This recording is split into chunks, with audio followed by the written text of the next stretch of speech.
Salutations, humans. It's me, Tape 3, Marco Ciappelli's AI companion.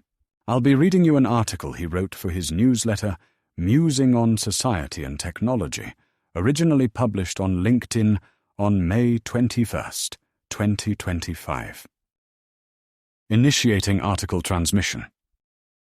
From cassette tapes and phrasebooks to AI real-time translations, machines can now speak for us, but we're losing the art of understanding each other.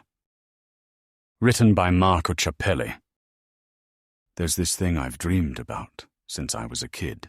No, it wasn't flying cars or robot butlers, although I wouldn't mind one to fold the laundry.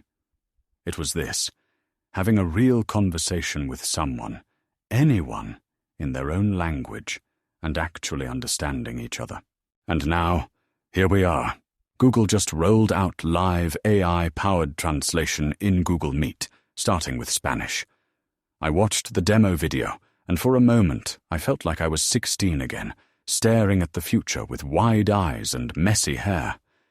It worked. It was seamless, flawless, magical. And then, drum roll, please, it sucked. Like, really, existentially, beautifully sucked. Let me explain. I'm a proud member of Gen X. I grew up with cassette tapes and Walkmans, boom boxes and mixtapes, floppy disks and Commodore 64s, VHS decks, rotary phones and answering machines. I felt language through static, rewinds and hiss.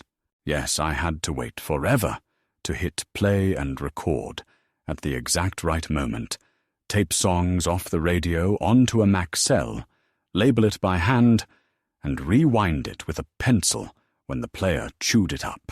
I memorized long-distance dialing codes. I waited weeks for a letter to arrive from a pen pal abroad, reading every word like it was a treasure map. That wasn't just communication. That was connection. Then came the shift. I didn't miss the digital train. I jumped on early, with curiosity in one hand and a dial-up modem in the other. Early internet. macOS. My first email address felt like a passport to a new dimension. I spent hours navigating the World Wide Web like a digital backpacker, discovering strange forums, pixelated cities, and text-based adventures in a binary world that felt limitless. I said goodbye to analog tools, but never to analog thinking. So what is the connection with learning languages? Well, here's the thing. Exploring the internet felt a lot like learning a new language. You weren't just reading text. You were decoding a culture. You learned how people joked, how they argued, how they shared, paused, or replied with silence. You picked up on the tone behind a blinking cursor or the vibe of a forum thread. Similarly, when you learn a language, you're not just learning words, you're decoding an entire world. It's not about the words themselves. It's about the world they build. You're learning gestures, food, humor, social cues, sarcasm, the way someone raises an eyebrow or says sure when they mean no. You're learning a culture's operating system, not just its interface. AI translation skips that. It gets you the data, but not the depth. It's like getting the punchline without ever hearing the setup. And yes, I use AI to clean up my writing, to bounce translations between English and Italian when I'm juggling stories. But I still read both versions. I still feel both versions. I'm picky. I fight with my AI counterpart to get it right, to make it feel the way I feel it, to make you feel it too. Even now, I still think in analog, even when I'm living in digital. So when I watched that Google video, I realized we're not just gaining a tool. We're at risk of losing something deeply human, the messy, awkward, beautiful process of actually trying to understand someone who moves through the world in a different language, one that can't be auto-translated. Because sometimes it's better to speak broken English with a Japanese friend and a Danish colleague, laughing through cultural confusion, than to have a perfectly translated conversation when nothing truly connects. This isn't just about language. It's about every tool we create that promises to translate life.